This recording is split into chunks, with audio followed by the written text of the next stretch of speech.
Craft Beer Hub. Welcome back to episode 2 of Craft Beer Hunting. The first episode kind of came around a bit on the hop, really. Just ended up in Bristol and Bath waiting for my van to be done. So the following weekend I'm in Nottingham. I'm with Tom the Crummy Beard. Hello, hello. And we're going to do episode 2 because Tom tells me, and we had a little sneak peek last night, that the craft beer scene in Nottingham is banging. And slightly underrated, I think. Slightly underrated as well. So as you'll see from behind us, probably on the wall there, we are at Castle Rock Brewery. I'll just pan around to the old unit. Boom. And we are at the Vat and Fiddle. Is this Castle Rock's sort of official tap room, Tom? Yeah, this is the closest. They've got a lot of pubs in the city because they are the biggest brewery, but yeah, this is literally attached to their brewery. This is as close to a tap room as you can get. Like, it's quite old because of the age of the brewery, so the term tap room probably didn't even exist when this opened. Yes. So it is a pub, but it is a tap room by any other metric, really. No, that sounds good, and I'm quite excited to be here because last night we had a session IPA from Castle Rock. With our dinner, and it was blooming lovely. Crisp, I think is the word. It was crisp. It was. I'm not much of a fan of session IPAs, but it just hit the mark. So I'm excited to go in. We'll have a little look around. I'll see if it's all right to film in there. It might not be. We're going to get some beers, and we'll just talk to you about them. Really. Let's go.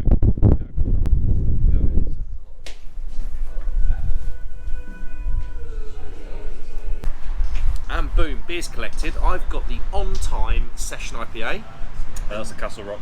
That's a Castle Rock beer, should say that. And I've got the Castle Rock's Preservation. The reason I asked was it because they do loads of their own, but also loads of fantastic beer from around the country, and that really is quite an extensive tap room. Look at the conditioning on that. It's been a bit of a theme. It was a bit of a theme last night with a lot of the cast stuff we had. It was like insane conditioning. Is that water? Is that a lot of the water profile around here? I don't know. I never considered Nottingham to have a especially good water profile for beer. In the traditional sense, it definitely gives it a distinct. I always think I could pick out a Nottingham beer in a blind lineup, which I think there's a distinctness to it. But for whatever reason, whether it's just because it's got a fairly good heritage in terms of traditional brewing in the area, so whether just that is something that's kind of leaks through into the modern sphere, I don't know. It's a hard one to call. There might be some science behind it. It might just be. Just always been traditionally quite good at it, so it's it's interesting. Now I think about it, actually, because we never really had a conversation about this before, or I've never even considered it myself. But like when you go up to Yorkshire, renowned for proper cask beer, it's always quite thick. It's always quite like they managed to do what likes of like cream flow beers were trying to do, but without the addition of the cream flow, if that makes sense. Nottingham beers were always a little bit more refreshing, I'd say. Less dense in that creaminess, but a bit hyper smooth and still just hits the nail. So I don't know. Yeah, it seems to be a regional thing. I think this style, and this is just what ours is. There we go. I've waffled a lot then. It's good. It's good to find out, mate. So yeah, this session IPA is lovely and hoppy as you'd expect. Lovely citrus notes, quite malt forward. The hops are there, but they're not sort of playing too much of a role. The malt, I mean, it's just lovely, bready, and sort of bready wafer-like malts. Yeah, that's pretty good. And it's worth saying this was £4.50 a pint, which I don't think is that bad for an. Would you say this is in a city? Nottingham train station is there. We can see it. Yeah. It's the edge of the city, but this is proper city. I mean, we're well inside the city boundary, if you like, but in terms of the actual city centre, this is where it starts, right here. So. And where are we off to today, Tom? So I've got a little tour planned because there is a lot of beer to go at in Nottingham. The biggest problem we're going to have today is there's more places and pints available than you could possibly even try and drink. So we need to prioritise a little bit. We might have made a mistake starting off with pints. We're probably going to have to move to some halves to just try and cycle through a few different places. Next up, we're going across the road, literally to the train station, and I think it's like the old cloakroom for the train station. That's cool. I reckon it's the tiniest craft beer bar in Nottingham, rivaled only by the place we went to last night. Yes. I'm not sure now which one's. Certainly before, the Totally Tapped was smaller because it was in an old venue. They've moved to a marginally bigger venue. So now, I've not been in here for a while. It's called Beerheads. I've not been in here for a while, but I've only been in a couple of times, but every time they've had a pretty eclectic mix, so we'll find out. Sounds good. Right, I'm going to enjoy this. But yeah, this is the Vat and Fiddle. next to Nottingham train station. We're going to enjoy these, and then we're going to take a little walk down the road. Cheers. Boom, we're finishing up here at the Vat and Fiddle, the Castle Rock tap pub. Yeah, it's their tap room, brew house. Now, we're walking into the city now of Nottingham. Oh well, it feels like we're walking towards the city. We are. All the traffic's going that way. Yeah, we're heading to the train station to a tiny little pub we talked about earlier called Beerheads. Beerheads, right. Let's go up towards here and see what Beerheads has got for us. So far, that session IPA absolutely hit the spot. Really creamy. Malt, lovely balance between malt and hops. It was more malt forward than a lot of other session IPAs.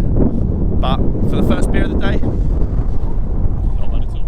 Sorted me out. Right, let's go on our ones and twos and see what Beerheads has got for us. Right then, short 2-minute walk. As you can see, we're at the literally the Nottingham train station. Busy traffic behind me.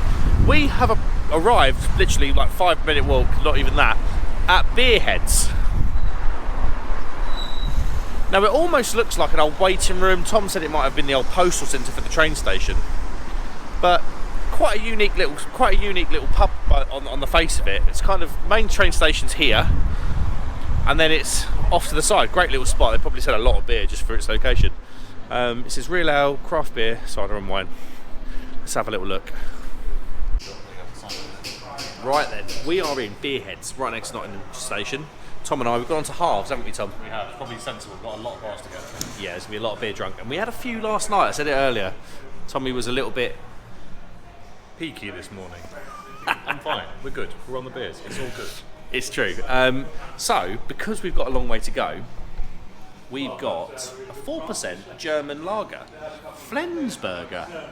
Ever had a Flensburger? I've never had a Flensburger. This is my first Flensburger. Well, I'd say I think it is German. It's 4%. It's probably quite Helles in style. Lovely light. It's got that beautiful, kind of rich, malty aroma. Oh yeah. Should be good. It's got that, but it's got that kind of like slightly metallic thing to it for me. Yeah, it's almost like it's got like Helles malt, but then like Pilsner hop maybe. Yeah. It's a bit of a blend. Smells good. Let's give it a go. Cheers, mate. Chin chin.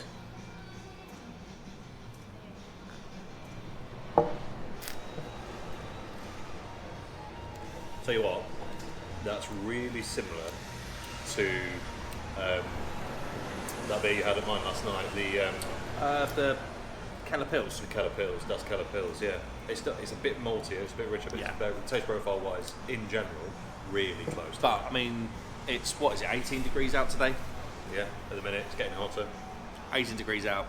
Second beer of the day. Good move, I think. Solid. How much were these two halves?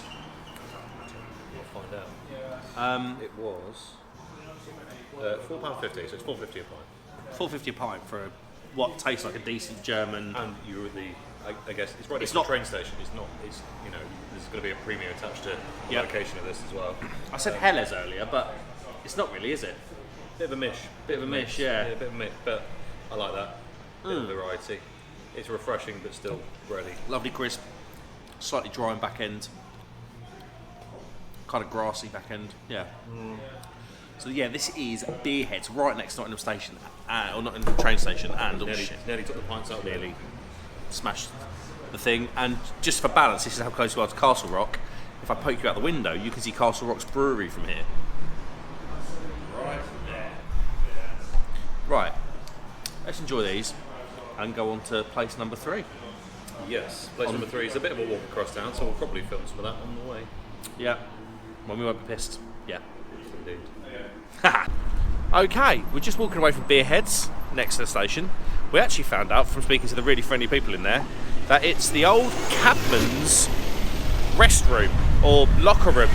So where we actually had our beer, it was almost like an old football changing room. It had the latchable lids and the lockable lids. That's what we were sitting on, the lockable lids to sort of probably what would have been the old lockers from back in the day, back in the 1900s. Really interesting spot actually. Tom, that's probably the quietest you've ever known it. You were saying. The unfortunate kind of incidents that only ever happened to have been in there when football matches were on, and people obviously piled off the train straight into there because it is like it's attached to the train station, as you would have seen earlier. But Yeah, had a nice little 4%, relatively sort of very drying but refreshing German lager.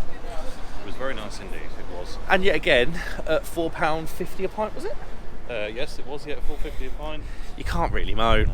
Not next to the train station. Not going to get lager in the next place we're going to, because we're starting off our day very much with a theme, which is Castle Rock, because we're going to another Castle Rock pub, which very much like the last one has a lot of their own great stuff, but also a massive kind of national craft beer focus. So it's a super old place again, very trad in appearance, but the beer tells a very different story.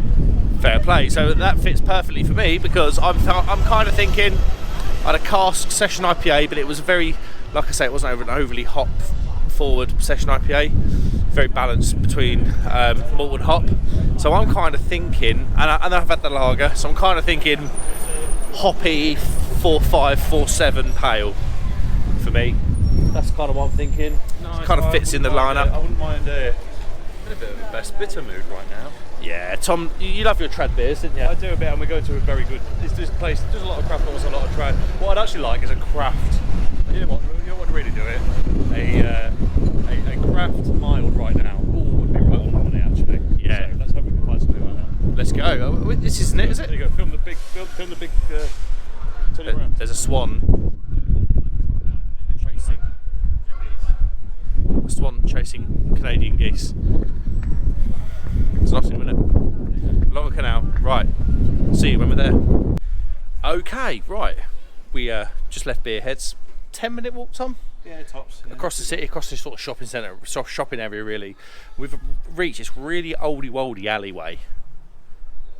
Old school church grounds. Old school church. I think that is the oldest church in the city, anyway, in the city centre. But we're going there. You might see the sign. This is the Kean's Head. This is another Castle Rock pub, but as Tom said earlier, it's got a lot more sort of different lines. Yeah, they do a lot of fresh lines, a lot of craft stuff from around the UK. Very, the people that run it are obviously very into their beer. Like you can just tell. There's always something interesting on from my experience. It might not go well today. You never know with these things, but hopefully have something good for us. Come on, find out. Let's go see what we got. Hopefully something also, decent. There's an Indian restaurant in the back. As you do. As you do. I think it's takeaway only. We can eat it. Yeah, let's look at this. I'm going to film in here. Beautiful old pub. Bars at the back. I love it when they do this.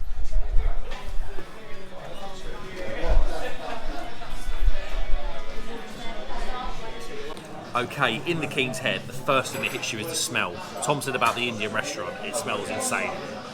It smells lovely. Yeah, honestly, it smells really, really good.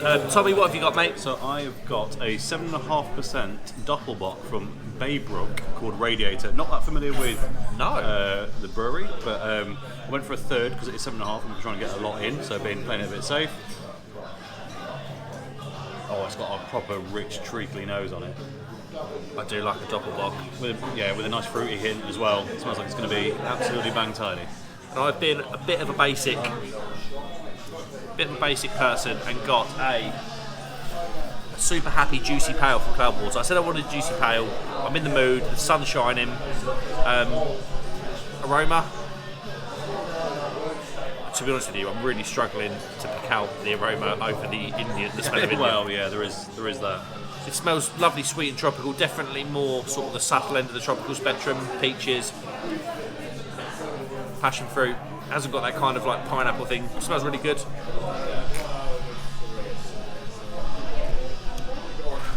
Yeah, great mouthfeel, as you expect from Cloudwater. Waferable.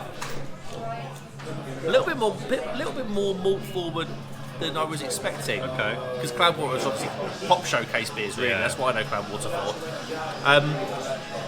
Very drinkable. I'd probably say that's not going to be much more than 4.5%. It's 5.3. But yeah, oops. But very drinkable, hoppy, pale. I think it's one of their core range beers. I know Happy, the beer Happy is a Cloudwater core, but they do like super happy, mega happy, and all the rest Makes of it. sense.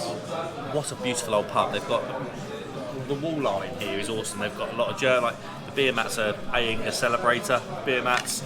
They've got A-Inga stuff on the wall. Really cool old pub. And I don't know if you can see all the stuff here. They've got old sort of looks like mixed firm or wine bottles. Oh, it is mixed firm saison. Yeah. They got the what's that up there? The yellow belly beer. That's the. I was looking at the air conditioning unit. It's not me, Keller, is it? Which one are we looking at? The yellow belly. That was a Buxton Omnipollo. Oh yes. The Omnipollo Buxton yellow belly. But yeah, really cool old pub. I just don't get this down. I'm more of a country bumpkin, so I get the kind of local, cosy, country pubs. So it's nice to come in city drinking. Different vibes, and I need to shout out to Baybrook because that Doppelbock is beautiful. Can I have a go? Try away. Feel free to. Yeah, we'll have a quick swap because that is super rich, treacle, fruity. It's almost like you get like fruited, like tray bakes with like cherry and raisin heavy. Yeah, that's it. Chocolate, like it's just like that. My wife used to make these things where you used to crunch down like raisins, prunes, cherries, and we used to call it fridge bake. That's a good pale. It is a good pale. Solid. Wow. Yeah, big time. Mouthfeel. It's got this creaminess to it that you don't get from a lot of double box. Like you say, rich fruit, rich dark fruit, treacle, dark chocolate, it works. Element of cinder toffee in there for me as well. Yeah, that's good. Absolutely. Yeah, Tommy, 3 beers in now. 3 beers in. Craft beer hunting so far in Nottingham. I think we're nailing it. Good. Tom's got a list on his phone, so I should say for balance, right? I know nothing about Nottingham. I've been here once for about 6 hours. Tom's done a list on his phone. I'm positively, or quietly positive, I should say, given your reaction to it so far. Because I think, for the most part, it's only getting better. Look forward to it. Cheers, guys. Right then, so Tommy, King's Head's done. Kean's Head, not King's. Yeah, Keen's Head. King's Head is done. What do you think?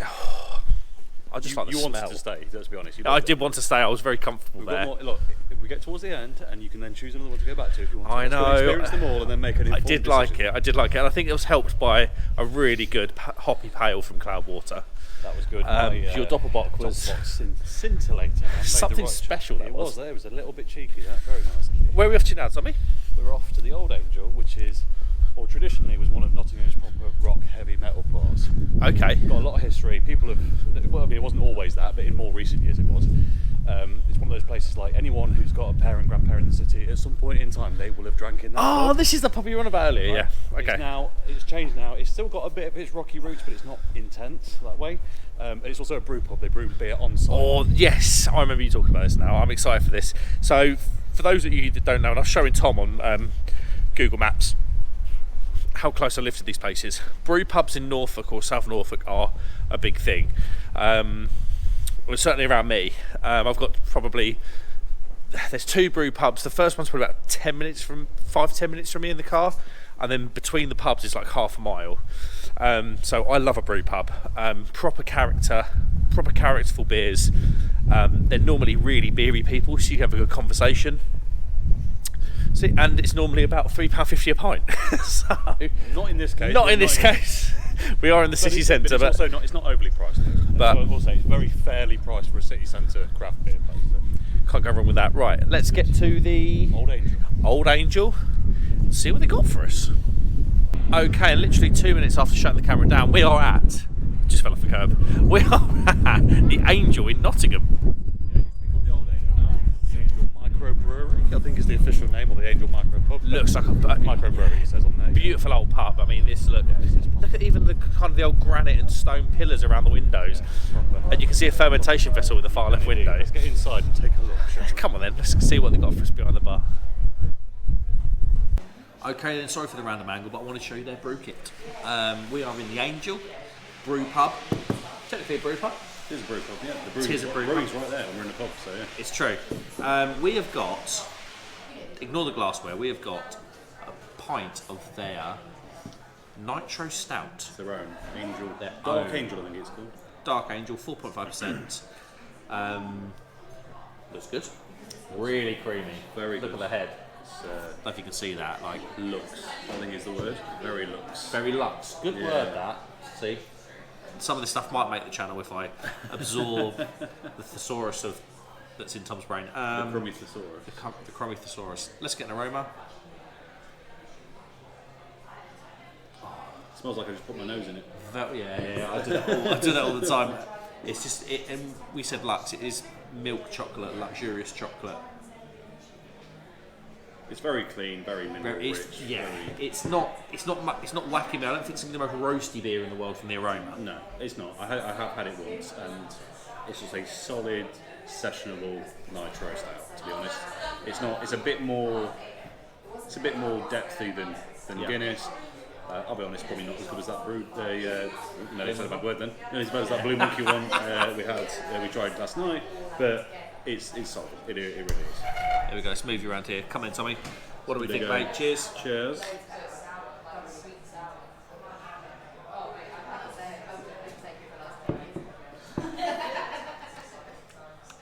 Ooh.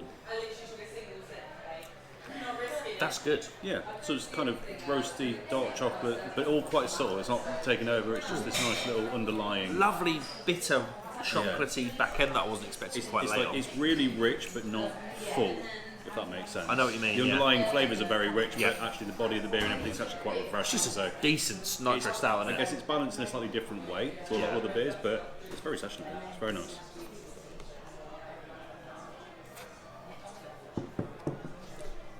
I'll tell you what I like about it.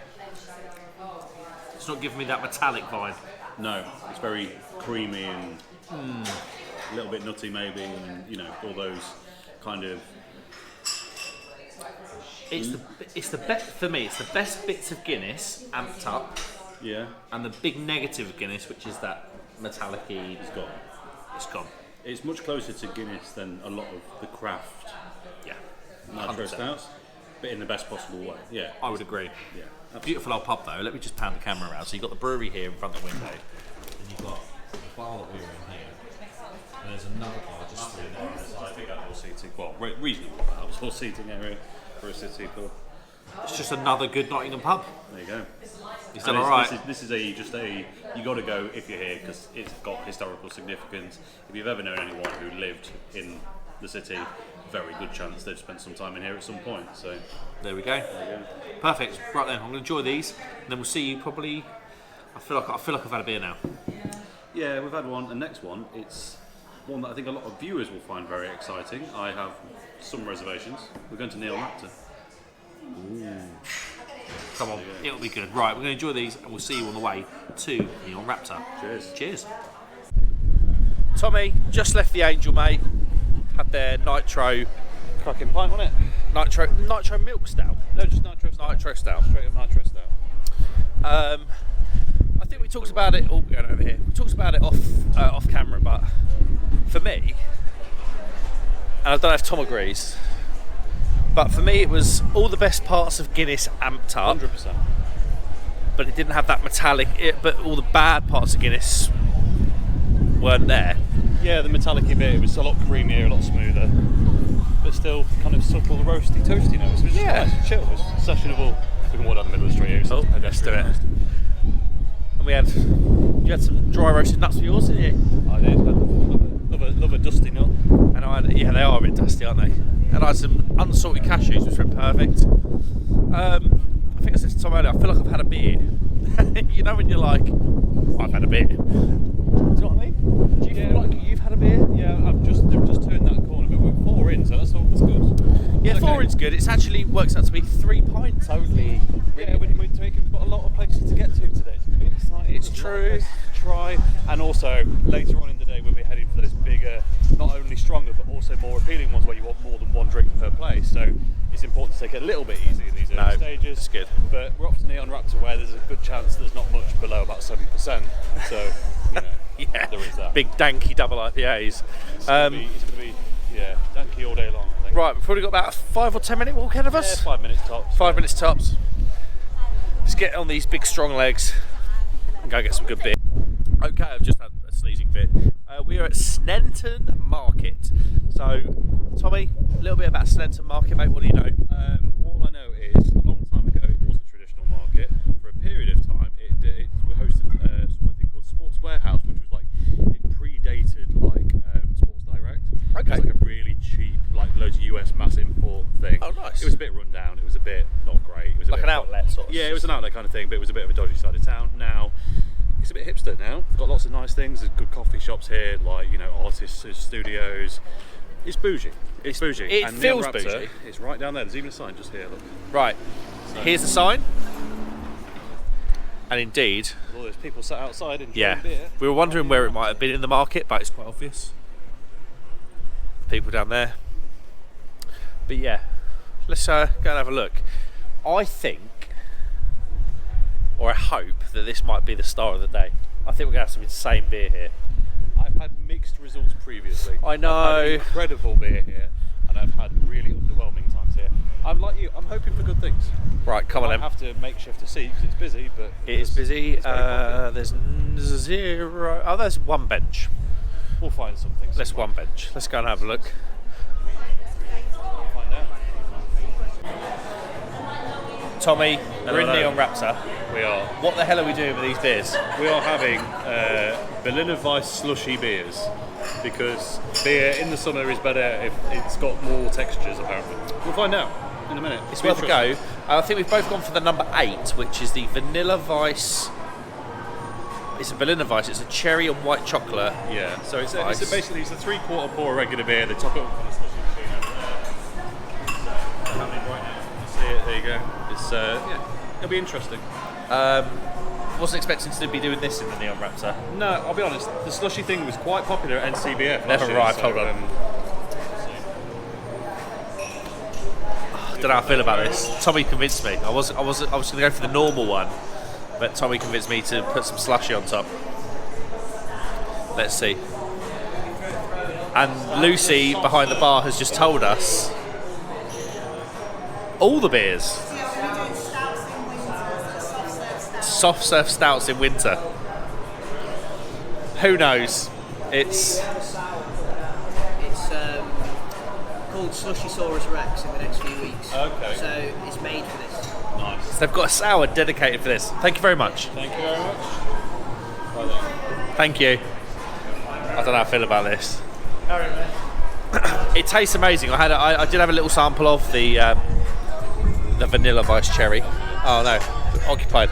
Oh, we've got a bench thing, whatever it is. Well, that's as hipster as you get. Craft beer slushy floats. It's not a cocktail. This is just beer, but some of it's warm, some of it's colder. That's it. Just don't know how I feel about this. Me neither. But this is about the purest Neon Raptor experience you're going to get. They love crazy adaptation. Okay. So I'll be honest. I'm not always their biggest fan, but I think this is actually going to be belting. So we'll see. Yes, I'm with you. When I tried the beer before it had the slushy put on top, it's a cherry and white chocolate vanilla. Berliner Weiss. Yeah. Berliner Weiss with vanilla as the base. I think so. It's got to be in it. Yeah. And the cherry was played the big role. So okay, come on, Tommy. Cheers, everybody. Cheers.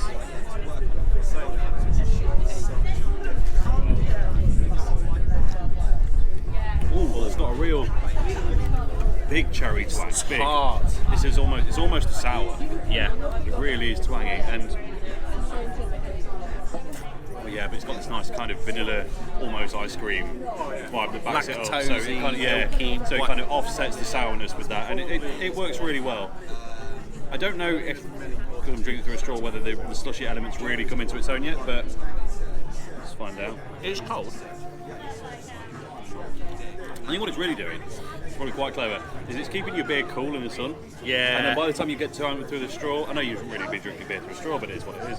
But yeah, it's probably going to work quite well. It's a good experimental beer. It's not insane. It's not as bad or as different or as weird as I thought it might be. It is actually quite enjoyable. It's a very cherry heavy, slightly sweet, vanilla, milk chocolate, white chocolate, Berliner Weiss. It's exactly what it says on the tin. It's adjunct riddled. We are at Neon Raptor, so it's probably to be expected, with the exception of a few kind of traditional IPAs. So, but sun's out. It is hot. It is hot. We're in a bit of a sun trap as well. This is This is the warmest part of Nottingham right now. Yeah, it probably is. So, it's certainly. I don't regret my choice. Let's put it that way. No, I'm glad I have my arm bent. Right This then. is the sort of stuff they do well. So Yeah, they've got quite novelty, haven't they, Neil Raptor? they do this. The thing that I don't have a inherent dislike of them. I've just been disappointed by a few experiences with them. Yeah. But one thing I will say is what they do manage to do is balance intense quality and novelty at the same time. Yeah. Most novelty brewers are all about novelty and they don't really care about the actual quality of the brew to some degree. Yes. Neon Raptor, the quality is all the way at the top most of the time, and the novelty is pretty high as well, so it works. Well, the worst thing, we're going to have a very refreshing drink before we head them somewhere else. Absolutely. Maybe. Might have a couple more here, though. It could happen. We'll find Let's out. see. We'll find out. See what's on the board. Cheers. Cheers. Right, just left Neil Raptor. Had that slushy thing. We kind of bailed after that, didn't we? Awkward silence, I think, is probably apt. Look, I've had lots of nice times in there, but I don't know. There's something happens at Neon Raptor when it's not a premium, super bougie, 10 quid a can product, and you're in the tap room, that it just falls short somehow, and I don't know why that is. Their really, really good stuff is incredible, but it just never seems to quite mask across the range. So that Weiss beer we had last year, they just did one. It's called Vanilla Weiss. So it was like a vanilla German Weiss beer, and that, by all accounts, from everyone I spoke to, was incredible. These ones this time, Too novelty. too novelty, a bit too. Well, let's be honest, a bit too Vault City. Yeah, we talked about that, didn't we? Not my vibe. No. Don't know. Just didn't catch a feel for the place really. So, Tom was like, we want to stay for a couple more here, and it was like, do we really? I don't know. But indeed. right, we're on a food hunt. Is it just food we're doing? There, in there. I don't know how we get into it, but it's there. Is it just food, Tommy? I'm sure there might be some drink in there somewhere, but Oh, there's yeah, definitely we've got drink. pints. There's There's some definitely sort drink. of pints. I just don't know how to get into it. It's probably around the other side. So. Right. What's it called? It's called Bustler Street Food Market. Oh, that was it, yeah. Okay, right. Let's go and see what we get in here then. Tommy, plans changed, didn't it? Plans changed. The beer selection in there was subpar, I think it's fair to say. It was, yeah. It was very, very big venue-y, wasn't it? It was. I've heard great things about the food there, but we just walked in and the beer selection was so poor. We're like, you know what? I know a great bar that does pizza as well. It makes more sense. Let's try that. So, but I think we're going to go stop off first because there's another place on the way called the Partisan Tavern. Ooh, now this is a wild card. This is a wild card. I've never This is a been. wild card. I've never been, but I hear really good things. The only reason I've never been is because there's so many good pubs in this area that, well, you kind of just go with what you know sometimes, don't you? Yep. So I've never bothered, but as far as I'm aware, it's a bit like, in terms of like the decor and the location, it's quite simplistic because the beer does all the talking, is the vibe that I get. So, Okay, but I guess we'll find out shortly. let's do it. We might put the food off. I'm going to go half a pint in the Partisan Tavern. Half then we're a pint in the then we're off Partisan. for pizza at the King Billy. Then we're off for some good pizza at the King Billy. Right, come on then. Right, literally shut the camera down about 2 minutes ago. Turned a corner and we are at the Partisan Tavern. Don't be confused because it does look a little bit like a kebab shop. But this is where the beer does the talking, hopefully. If it's open. We don't If it's open, it is open. Is it open? That is open. Saturday from 12. Oh. Looks closed, it's open.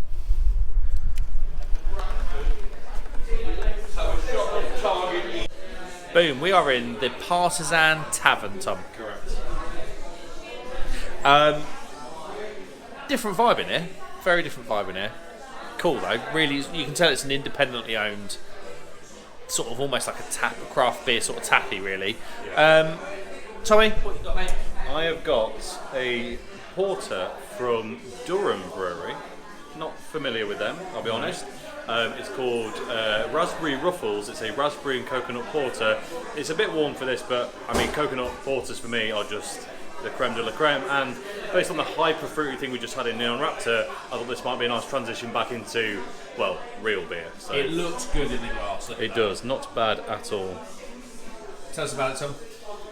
Well, aroma-wise, I mean, it's got this like. So I'll tell you what it smells like. You know, you get like the chocolate marshmallow jam filled thing Yes. with like a coconut dusting on the top. So it's Desiccated coconut. Yeah, it's like super sweet. Yeah, desiccated coconut, super sweet raspberry jam is the aroma, and yeah, it's just some like underlying chocolate notes. It smells beautiful. Let's give it a go. Cheers, everyone.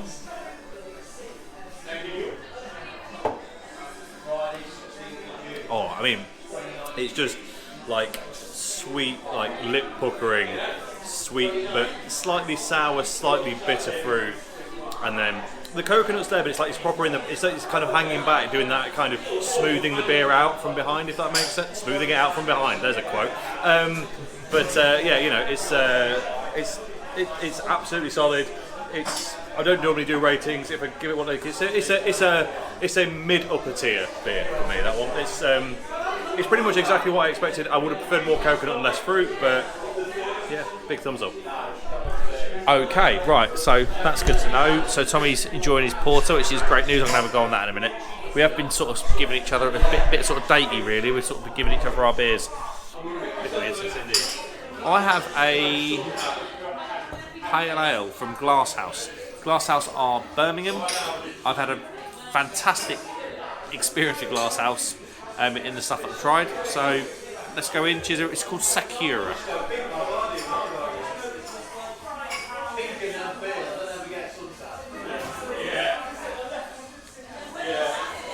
Hop hit straight away, no hint of the malt. Hop hit straight away, sweet. The sweetness probably that's what the malt's been doing. Peach, passion fruit, ripe pineapple, low bitterness, super easy drinking, good mouthfeel, subtle carbonation.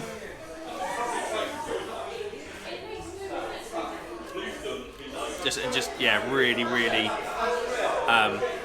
enjoyable to drink. It's not heavy going at all. It's not really a thinker's beer. It's very sweet. There's no element of bitterness. It's much more on the sweeter end if you can talk balance. But yeah, still a very good beer. Right, food after this. We need it. We do need it. Good pizza. Where are we off to now next? The King Billy. The King. Have you been to the King Billy? Many times. I call it the quirkiest pub in Nottingham. The quirkiest pub in Nottingham. Tommy, Hello. craft beer hunting in the King Billy. We are. What have we got? I have got Black Irish Brewery's IPA, as in I. Yep. And it's a NEPA. And I have the Liquid Light Day Tripper, which is brewed a quarter of a mile from where we are sitting right now. It's very close to where we are right now, absolutely. And I remember having it on can. Can't remember where I got it from. I sent you a picture about a year ago. Yes, you did. Because it was that good. So, Chin chin. cheers, mate. Cheers to Nottingham legend craft beers, these, both of them. Yeah, they are really, aren't they? Yeah, absolutely. Get into them.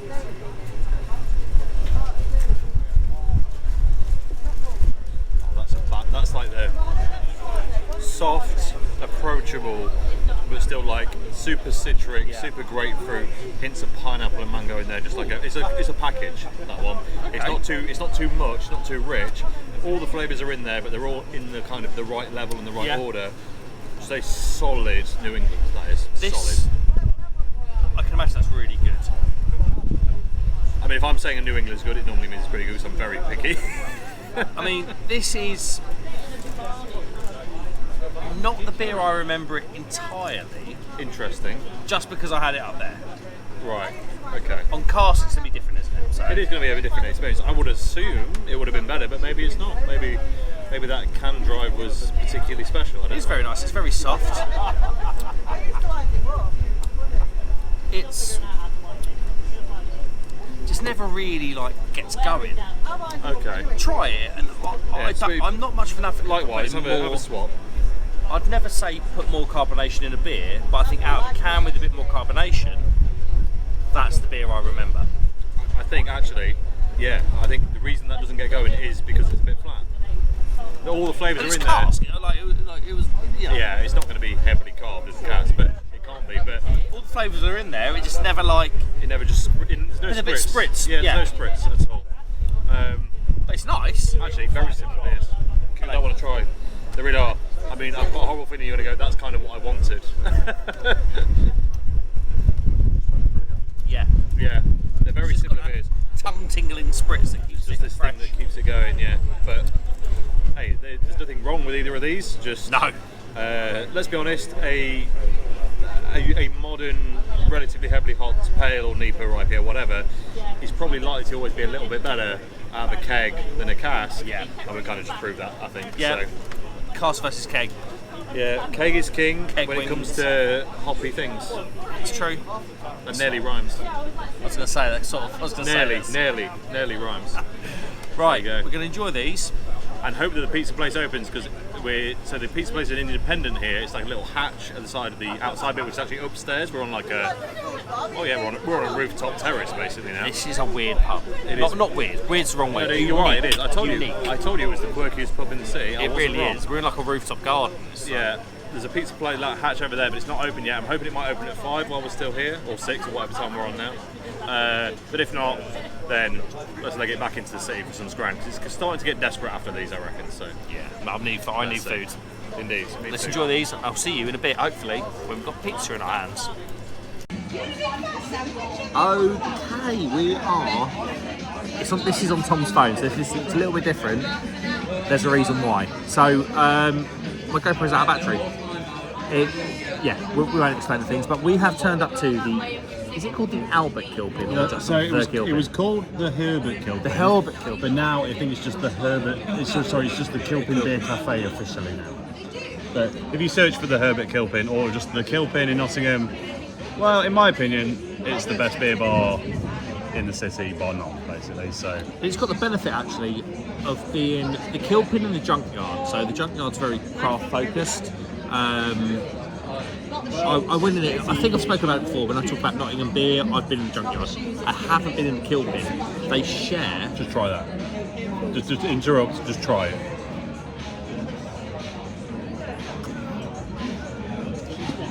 This is really good. that's eye-wateringly pleasing. That's ridiculous. It is the Iyengar Lager Hell. It's their Hellas, yeah. Hellas. Oh, mate, that is butter. After a day on the beer, that is That's glorious. so. So where we are, behind us. That's the door to the Kilpin. There is a set of double doors to the Over there, somewhere over there. So the Junkyard. So the Junkyard's the beer bar that I've been in before. Kilpin isn't a beer bar that I've been in before, but You should have been. Euro beer heaven. ABK, Borlase, Iyengar, Delirium, Brews, Lashoof. And these are Mikkeller. It's worth saying at this point. Budvar, like, it's These endless. are breweries or companies that have dedicated fonts on the bar. Yeah. These aren't like guests. This is like permanent stuff.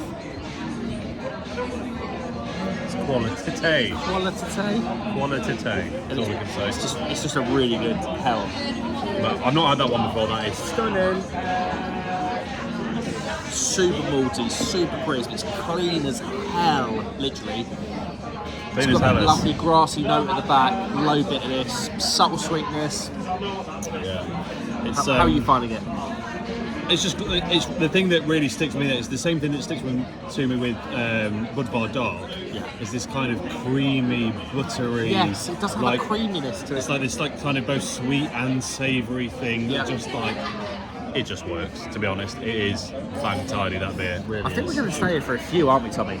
I think our collective minds will be lost in this particular establishment because it's just that good, really. To be honest. It's true. I'm just signing up plug sockets because a couple of people are leaving. So. Should we Can do. get rid of plug sockets? Go on then. Let's do it. But yeah, what a beer and what a place. Okay, so we've done the was it Hell? It was their Hellas. it was their Hellas, yeah. Blooming good beer, really good beer, down to earth, just good German beer. We've since had a chicken burger on top of the slice of pizza we had in the other pub. We had no lunch though, so it's fine. It's good. Yeah. We're not overeating. We do overindulge on the beer, but not overeat. So we've come to the point where we're like, what do we do from here? Do we stay Euro in the Kilpin? Or do we go craft in the Junkyard? And we've stayed Euro. And I have gone for the Borlase Hefeweiss. And it's been put in the correct glass and looks fantastic. Tommy, what have you got, mate? So I've gone for Budvar Dark. Again, collect glassware, side pull on the pump. Just Lovely stuff. It's butter, this stuff. Absolutely glorious. It's one of my favourite darker beers. I know it's a lager, but it is a darker beer. It's just got this, like, it's got that approachability of a lager with just something extra, and it's just, yeah, I like it a lot. Cracking pint. And the Paulaner Hefeweizen we've all had, well, I say we've all had, I assume that you probably had the Paulaner Weiss beer that's out of the supermarket. This is marketed as the Hefeweizen, so I'd imagine it's the big Weiss beer, probably slightly stronger in ABV, stronger in flavour. Let's go in.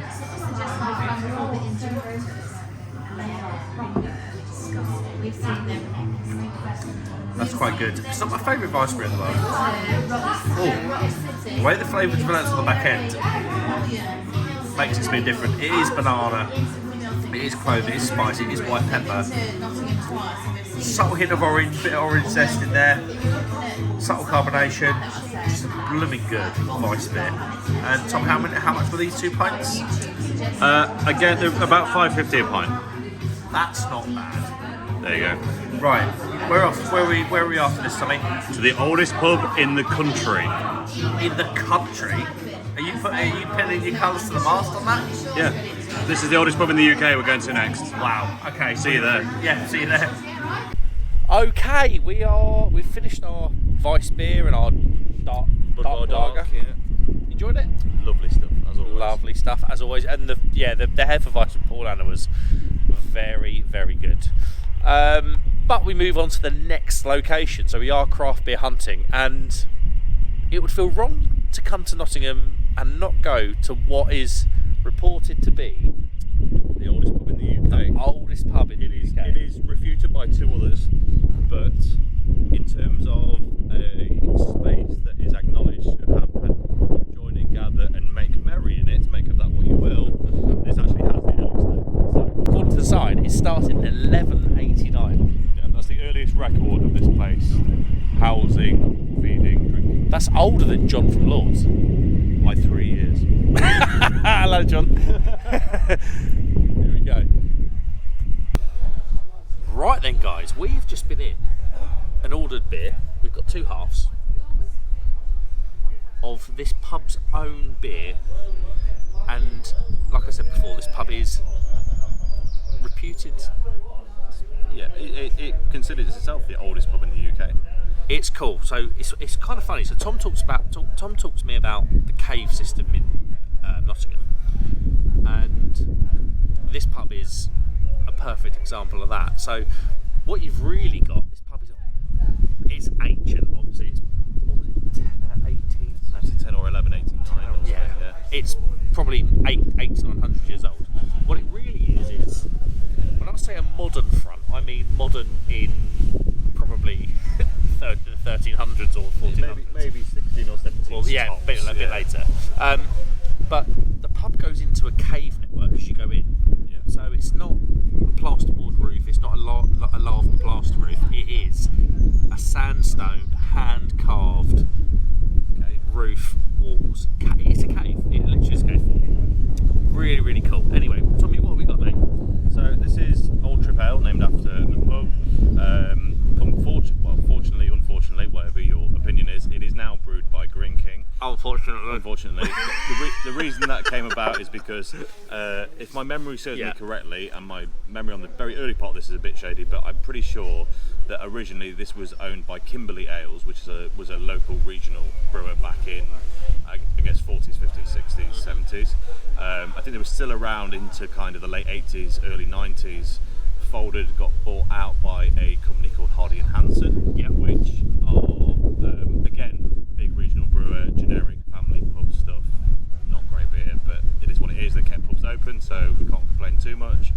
They then got into trouble, as far as I understand it, in the early to mid 2000s, probably like between 2005 and 2008, I think, if my memory serves. And they were then, if not bought out by Kean acquired a lot of their assets at the very least. This beer, once they got bought out, disappeared for about 5 to 10 years. Okay. And then it got bought back in. So this could genuinely be. So a lot of the time when we go to pubs like this, especially in Norfolk, there's a lot of individual, like a lot of sort of unique pubs, and they have this beer brewed for them, and it's brewed by Adnams or brewed by Woodfords, and it's generally a relabeled beer. Something else. So you think, or what I'm putting words into your mouth. I think this could be, if it disappeared off the map for 8 to 10 years and it come back, could it be a bespoke brew? Oh, it's the original. It's close as anyway. Because I tried. Right, okay. I drank it several times before it disappeared. So you're going to taste this today and you'll know whether it's close. I mean, I've had it since. So I'm aware. I've had it since it came back, kind of 5 or 10 years ago. But as far as I'm aware, this isn't another Green King beer by a different name or with an additive. This is the old school recipe. Oh, okay. Yes, it's probably not exactly the same as it was because different Best breweries, bitter in different style, or just a bitter in style. I think Ruby beer is how it was originally described, but it's kind of a dark best bitter thing, caramel, dark fruit, that kind of thing. Maybe think kind of like a tempered down original Hobgoblin, not too dissimilar from that Castle Rock Preservation I started the day on this trip. That kind of vibe, that kind of style. A lot of biscuit, a lot of caramel, a lot of fruit, but yeah, just a very robust, very. I don't want to say it's overly complex because it's probably not really by modern standards, but By Green King standards. by Green King standards, it's probably quite a complex beer. Should we go in? Yeah, absolutely. Let's Go in. Cheers, mate. Cheers. Oh, There we go. We made it. Oh god, we've had a few beers now. We took.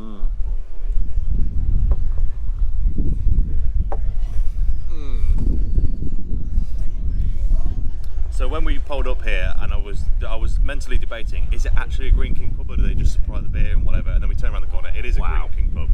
And then the look on your face was suddenly, nothing's gonna be very good in here. Because I'm from East Anglia, so Bury St Edmunds is literally 35-40 minutes west of where I am. Yeah. So the They're reason not renowned for good beer or good pubs. Absolutely. And the reason Green King has such a presence in Nottingham It's so herbal, it's mental. yeah, is because they bought out Hardy and Hanson's, who bought out Kimberley Ales. Right, Or okay. there is at least a acquisition element. I don't know the actual ramifications of what happened, but that's why they're so prevalent here in particular. So, but that beer is not the best thing in the world, but it's got some bite. I'll tell you what, it's not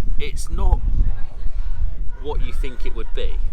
If you said to me, or we walked in, it was like Green King. This is the one you want. It's the best bitter. I was like, oh my, or the bitter, or the ruby ale, or whatever it was. I was like, my heart dropped. Yeah. But actually, like you say, there is a slightly sweet, slightly complex. It's a basic trad beer, but has some redeeming It's quality. split down the middle by that herbal note that just makes it really. Slightly breadthier, I guess. Yes. Yeah. Opens it up. Otherwise, I think without the herbal note, it would be just decent. It would be a decent, like you say, decadent. When I say decadent, I mean like that treacle, that toffee, that comes through, and then you do get like the big nutty hit on the back end. But that herbal note splits those flavours to the point where it's like, oh, this is actually Something there. Yeah. decent beer. Yeah. Yeah. Right, I'll tell you what, I'm going to continue filming. Just while Tom sits here, and you've seen this a million times, I'm sure. I'm going to go and show you where the pub meets the sandstone wall and why it is a cave. We might even go inside the pub, depending on how long this takes. So, this is the pub here. And as I walk around, so this is like what I would consider the new front. And then you hit here, and that's the old sandstone wall. There you go. That's the old sandstone wall. And as you can see, how deep is the pub how deep is the pub in front of the sandstone wall? You're probably talking 4 metres. But if we go in, I will show you the crack. So, walking in the door now. 1, 2, 3, 4. And that's the old cave roof. We've got this ancient old like hook game, the old hook game, and like look at it. It's kind of got wine vault vibes, really. But yeah, really cool spot. I think Tommy was saying that it's kind of like a bit of a tourist trap. It's kind of like one of those like, when I say trap, it makes it sound sinister, but it's definitely one of the more tourist trappy places. But actually, quite interestingly, with it being the oldest pub in the UK, Tom? The oldest pub in the UK? Tom, we believe so. So here's the pub. Then you hit this fence, and interestingly, the fence is closed, but you've got the Museum of Nottingham Life and Brewhouse Yard. So it's not an unfounded claim. It's probably quite a strong claim, actually.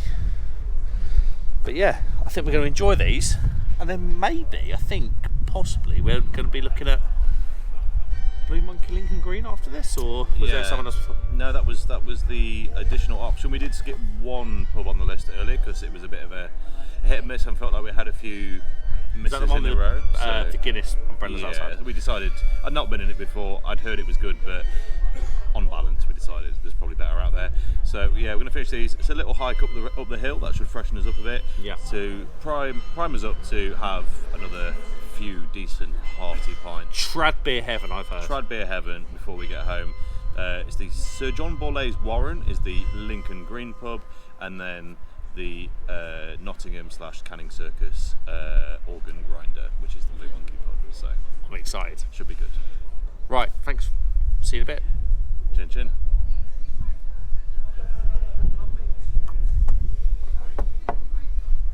That's actually quite a good beer. Tommy, as we walk away from ye old trip to Jerusalem, Indeed. it literally is how it looks on the back. It's a pub bolted onto a cave or a cavern or whatever it is. Yeah. Surprisingly good beer. Yeah, I mean, Probably not for you, but certainly for me. yeah, I mean, I've had it many times. It used to be so interesting. That's the only place you can buy it now. Years ago, pre the Green King takeover and then brewing it, you could get it in a handful of other associated pubs in the county. But now, this is the one and only. So as we walk along the Nottingham city wall, or battlement, or whatever you want to call whatever it. this thing is, it's beautiful here. And this district of Nottingham is stunning as the church bells chime. They're a minute late, but I'll forgive them. Where are we off to now, Tommy? So we are off to a place called Canning Circus. We are currently on the southmost part of the city. We now need to walk a bit over half a mile to the northernmost part of the city for the Sir John Borlase Warren, which is a Lincoln Green pub, and the Organ Grinder, which, as I'm sure you've heard already, is a Blue Monkey venue, which I'm very excited about. Yeah, excited for what I'm really excited for. We've drunk a bit of craft. It's been a good mix. Cask, keg, craft, trad. Looking forward to a bit of cask to end the day. It's been a bit of a heavy. It's been a heavy day by drinking standards. So yeah, looking forward to those 4% sort of malt forward beers. But and just before you cut off this clip, you should probably throw the camera over to the big bronze statue of Robin Hood. There is Robin Hood. Nottingham landmark. Right. Boom. Did you actually rob from the rich and give to the poor? As the song goes, yes. And his merry men. Right, Tom, we've had a bit of a walk, mate. A little bit of walk up the hill. Indigestion's kicking in now, it's good. Yeah. But I feel quite sober, weirdly. Yeah, we have been taking it easy so we can do all of them, because otherwise we'd just fall over. So as the next three goes by. So we've just arrived at the Sir John Borlase Warren. Bit of a mouthful. It's not branded as such, but it is Lincoln Greens. It's probably I don't want to go as far as to say it's their flagship, but they're certainly their Nottingham City roots origin pub. I think it's probably fair to say. It's got the stature. It's right on a junction. It's quite hard to describe, and I won't pan the camera around because you're just getting a load of traffic noise. But it's on a bit of a busy junction. 4 or 5 lane junction, but it is literally the precipice of the city margin. Before, if we go 3 steps that way, we're into suburbs. Go 3 steps that way, you're back into the city centre. It's right on the edge. So Lincoln Green, what am I going to expect out of Lincoln Green? It's trad beer to a finesse. They are very kind of meticulous and just on point and getting that kind of just that nice balanced level thing over any particular style. They have started doing some craft stuff recently, which is mind blowing. How much is actually going to be in the pubs, I don't know, so we'll find out. But what you're expecting is it's nuanced quality. It's not out there flavours. It's just solid, stable, beautiful, sessionable So beer. what you're saying is solid styles, done well, good condition, I expect, because they're going to have a high turnover here. Absolutely. That sounds perfect for where we are. Let's do it. In this day of craft beer hunting in Nottingham. Indeed. So far, craft beer hunting in Nottingham, I think we've done really well. Good. I'm glad you had a good time. So we've had a lot of mixed styles, we've had a lot of fantastic Euro stuff, we've had good local cask. Yeah, good local craft. Good local craft. It's been a mix, proper mix. So, and we've had the Neon Raptor slushy beer. and that's very mixed. But now we're going to end it off at 2 pubs where we're delivering old school, proper Nottinghamshire beer done as best as it can be. So we're in whatever this pub's called. Sir John Borlase Warren. That one.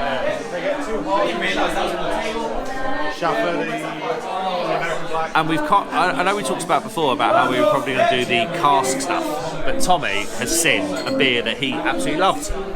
Yeah, it's called Schaffler. I've reviewed it before. It's like an American treacly black IPA job. Stunning. Oh, it might be. I can't actually. I'll be honest, I can't remember what the description is, but it's a very modern craft style done by a trad brewery, and it blew me away. So we'll find out. We're going to do this now. It does look good in the glass, I will say.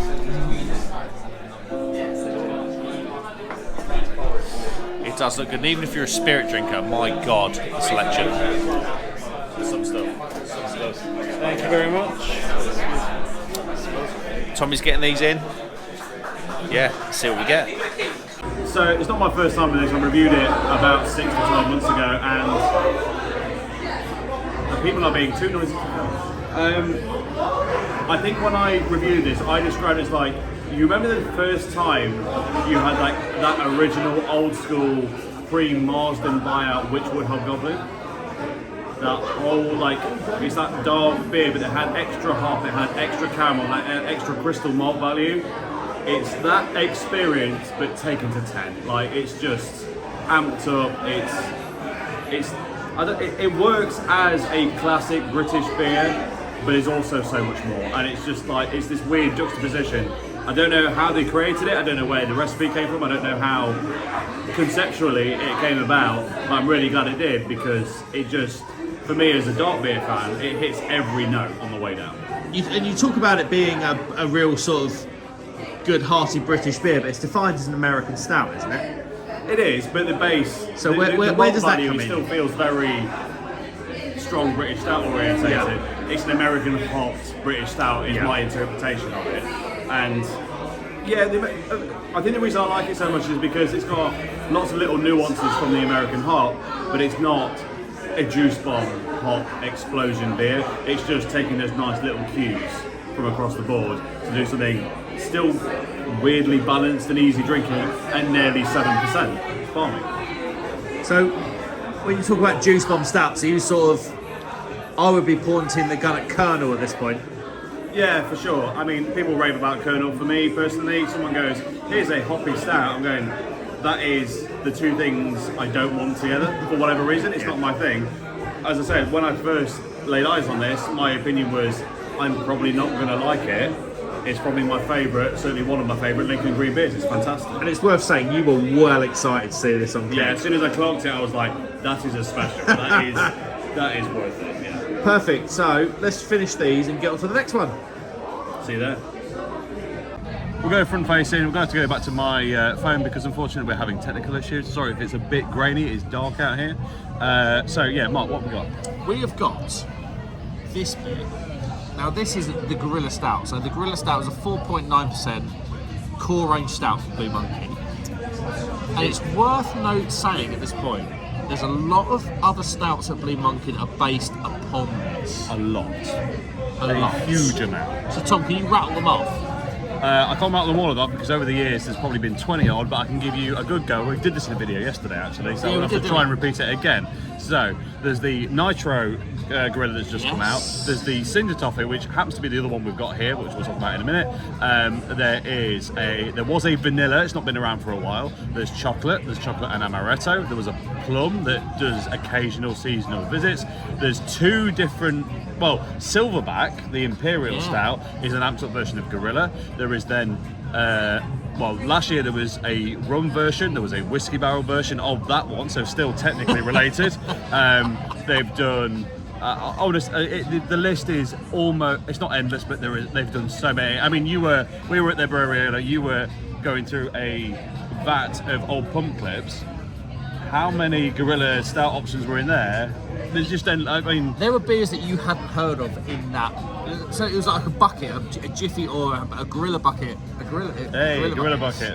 for the pub clips, and there were beers that you hadn't heard of And that they've done. And I've been following them for 15 years at least at this point. So yeah, they're basically, this is the base of brilliance when it comes to Blue Monkey Dark beer. Oh, I've just done the thing that you do earlier. He stuck his nose in it. It's a wet schnoz. So, the Gorilla Stout, are we saying it's a Nottingham staple? Are we going that far, or is it? I mean, It's not far off. I've said this in other videos. This is my favourite core cask stout in the world. Really? Yeah, like straight up. As in, no adjunct, no nonsense, just back to basics. This is what you can do when you brew with base ingredients. It is my favourite cask stout. The word cask is important there because there are some keg stouts. Not that I necessarily prefer, but it's a different experience. It's smoother, it's creamier, it's a less intense thing. This is the full shebang, the full flavour profile. And as a cask stout, This is cask. Look at it. this is number one. Yeah, in my opinion. He's going for it.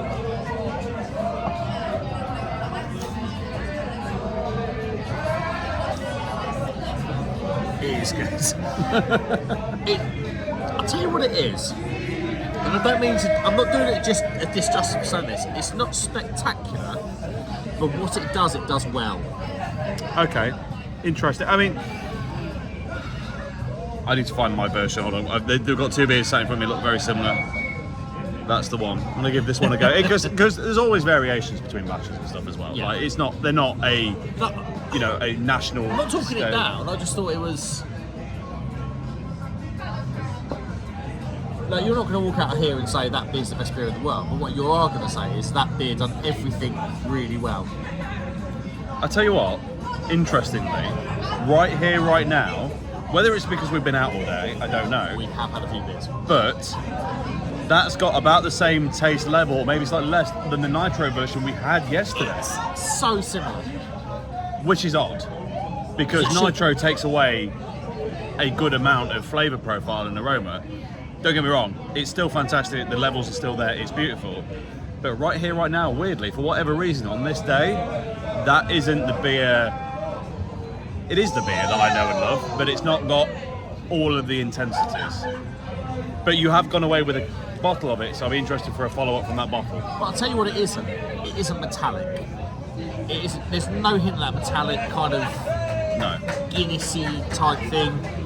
It's nicely chocolatey. There's a little bit of sort of that latte, milky-led coffee. Yeah. There's a subtle hint of dark fruit. There's a tiny bit of sort of I'm picking up. You would normally say treacle in a dark beer, but it's more sort of honey for me. It's more sweeter. Take two more sips. I've just realised that first sip. I don't know if it's a palate cleanser. Remember, just before we came in here, we had an American hot 7% stout. Is that changing now? You've got to swash it around a bit. I think this is coming into its own a little bit. A lot more dark fruit. Yeah. Now I'm noticing it. Yeah. A lot more dark fruit. A lot more depth to the malt. The roastiness is really coming through now. It's like, It's there, but it's more. It's like a creamy roastiness. It's not like an outright roastiness. it's not what I'd call, in barbecue terms, it's not what you call like a bark. As in, like when you roast meat slow and slow, when you get that like a dry outer but a moist inner thing, that dry outer is called the bark, and it's quite bitter. No. It's not that. Not that. It's like this. It's like a succulent roast coffee. Yes, succulent's the right word because there is that creaminess to it. There is that depth of flavour to it. I mean, look at the glass. Like you can see literally where I. For days. Lacing for days. And it's not a one-off. Mine, I've not had as much, but it's still there. Yeah, I mean, it's always the difficult thing when you go, this is my favourite stout in the world, and everyone's going to expect you much. But it's like, I don't love this. I don't love this because it's the most dynamic, the most challenging, the most. Just, it's never bad. It just does its job really well. So there we go. We're going to enjoy these, and then we'll come back for the Cinder Toffee Stout, which is just basically an adjunct variant of what we're drinking right now, but it's very, very Should good. make sense. We're rolling. Okay, we've just had the Blue Monkey Gorilla Stout, the baseline stout of Blue Monkey. or the Blue Monkey Core range stout, we should say, and that has a lot of significance in what we are about to taste. I think I might have told a lie. I think the Cinder Toffee Stout is not gorilla based. I have no doubt that the influence and the base understanding went into it, but I think it's actually a 4%er. Whereas all of the other gorilla, it's either 4 or 4.5. All gorillas are 4.9. Yeah. And I'm pretty sure, right in the back of my mind somewhere, when I got told this beer was coming out, I got told this is a stout that is not gorilla. So I might have told a little pork pie, then I realised after we were recording. But Did you just mention pork pie? Oh, pork pie. Oh, it's pork pie. They might sell him here. Coming soon. Look, there's no doubt it's Blue Monkey dark beer. Like it is recognisably them. I've said it a million times. Blue Monkey for me excel in the world of dark beer. But maybe the malt profile to accommodate that sweetness, that Cinder Toffee thing. Although said it's a new beer, I reckon it's a heavily adapted gorilla, not as per the other gorilla range, which is adjuncts on top or additional malt profiles or whatever it is to get the flavour. So let's give it a go. It's worth pointing out, especially with your drink, Tom, that this was poured 20 minutes ago. 20 or 25 minutes ago, a while ago. I think I've just been stung in the back of the leg by a wasp, which is not ideal. Have you? It hurts right now. I'm not going to lie, but we're gonna focus on the beer and drink through the pain. I hate little insects. Is all I'm going to say. But anyway, here we go. Let's go, Tom. Cheers.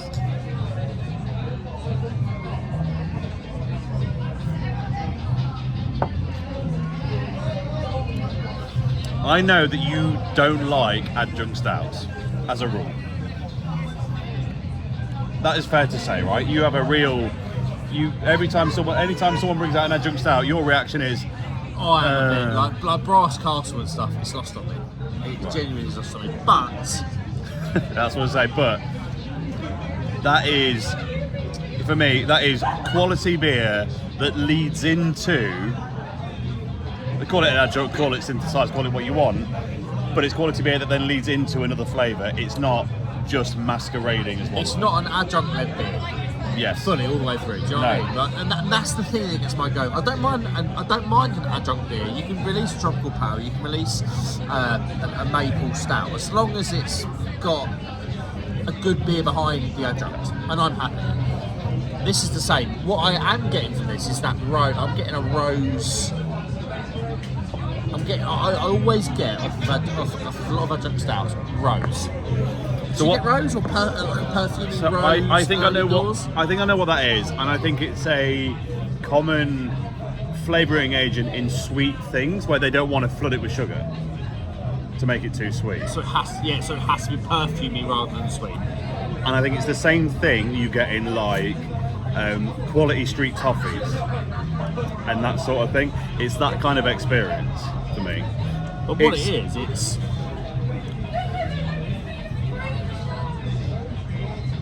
it's just a very nice sticky 4%? 5%? It's 4 or 4.5, I think. I think it punches above its weight with the mouthfeel. I would say I've had this on can. I don't know if it's out on my channel yet, but I preferred it out of can. Yeah, fair. Also, you preferred it after you'd not drunk 20 other beers in the same day. It's probably worth pointing out. Yeah, so it's a bit difficult. But I don't think this is Blue Monkey's best beer. Equally, I'd be interested to watch back on my GoPro when I get home what I thought of this beer on can before I drunk 20 different beers. Yeah, it's a very different, I think, and actually... I think I actually said it was the best Cinder Toffee Stout I've had since New Bristol Brewery. And I think I've reviewed it at least once, maybe twice. I might have done the original bottle form and then the can version. And I think on both accounts I said, this is, I basically said ignore New Bristol, ignore Vocation, ignore whoever. This is the better overall beer than the other two. I agree. For whatever reason, right now it's not hitting quite the same. But we've had 20 other beers today, so it might be a problem. Yeah, it's not. It's a perfectly enjoyable. There's nothing wrong with it. Beer, but it's not hitting that mark like it did before. Yeah. And what we've really discovered here is don't try and subjectively review beer after you've already drunk 20, because It's this kinda means true. nothing at all. It's kind of true. I mean, what I will say is it's really quite enjoyable. I mean, but in my head, Blue Monkey stock beers are there. Yeah. This beer, because I've reviewed it on can, is there. So there is an element of like, it needs to be there, Yeah. but you're taking into account there's temperature, environment, the amount of beers drunk before drinking this, condition, everything, like production. Maybe, just maybe, the flavour doesn't hold well in a cask versus a can or a bottle. We don't know. Who knows if it's more of, if it's more of an aromatic adjunct, it's going to lose so much through the cask. And I think it probably is. So that might be it. I feel like we're splitting hairs here. This is one of those weird ones that we've come off the back of a couple of really good beers. If this whole day had been a lot of disappointing beers, because you never know what's going to be available when you go to a place, is what they've got on at the time, we'd have been sitting here going, this is the best beer ever. I still stand by Gorilla in general is the best non-adjunct, non-whatever stout. I still think that on the whole, compared to all the other Cinder Toffee stouts I've had, bloody lovely. I still think it's the It's best. a weird one because Okay, here's an interesting. I've just remembered Cinder, something. the burnt note at the back. You just got it. I'm just getting now, yeah. Right, I've just remembered something. So, 8 months ago, I had New Bristol Brewery's Cinder Toffee Stout on cask at the last pub we went to last night. The Crown in Beeston, right? Yeah. What a place? Yeah, great bar, great beer. People have raved about it. I'd had it in can once before, years ago. I had it on. I saw it was on cask. I got really excited. I had a pint of it. It was half the beer that we're drinking right now, and I do wonder just whether something about that flavour profile doesn't translate to cask. Yeah. Because if what we really need to, you can only really compare beers kind of vessel type to vessel type, delivery type to delivery type. Well, I've only got one comparison on cask, which is that New Bristol one, which everyone raves about. This one here right now is still infinitely better. So basically, we're talking ourselves into a hole, and you're probably very bored. This has gone on for 7 minutes. It's going to be an hour plus long thing. So we should probably stop waffling and let these people get back to what they've got to do. Right, guys, I really appreciate you watching. This was craft beer hunting in Nottingham. Did we craft beer hunt? Yes, we did. Oh yeah. Was it good? Oh yeah. It was good. Are we being a little bit beer snobby right at the end of the night because we've had loads of really good beer? Oh yeah. It's true, we are. Craft beer hunting in Nottingham, we smashed it. I really recommend you check out all the places that are in here. I probably won't link them into the description because I'm not that type of guy. But go and have a look online. Tommy, what a guy. Tommy, thanks very much for having me, mate. You're most welcome. We're going to have 2 or 3 now before we get chucked out in a bit of a kind of hot mess, really. Probably. Hot mess incoming. Guys, like, subscribe if you'd be so kind. Get in the comments if you have beers in Nottingham. Have we missed anywhere? We could have missed some places. We could have missed some places. There was new places like it wasn't called Balthazar, it was called the Partisan Tavern. We did go in there. It was new to you though. It was new to me. So there's a couple of new places for Tommy that were on the list. Yeah, haven't missed anywhere. There's one place called the Barrel Drop that just didn't fit into our going around. It would have been just well out of the way. It meant to be very good. But I'm not really aware of anywhere else that's really on the point. But if anyone knows of anywhere, let me know, because I would very much like to know. But craft beer hunting in Nottingham, it's a thumbs up from me. Thanks so much for watching, guys. Like and subscribe if you'd be so kind. I will see you on the next one. Cheers.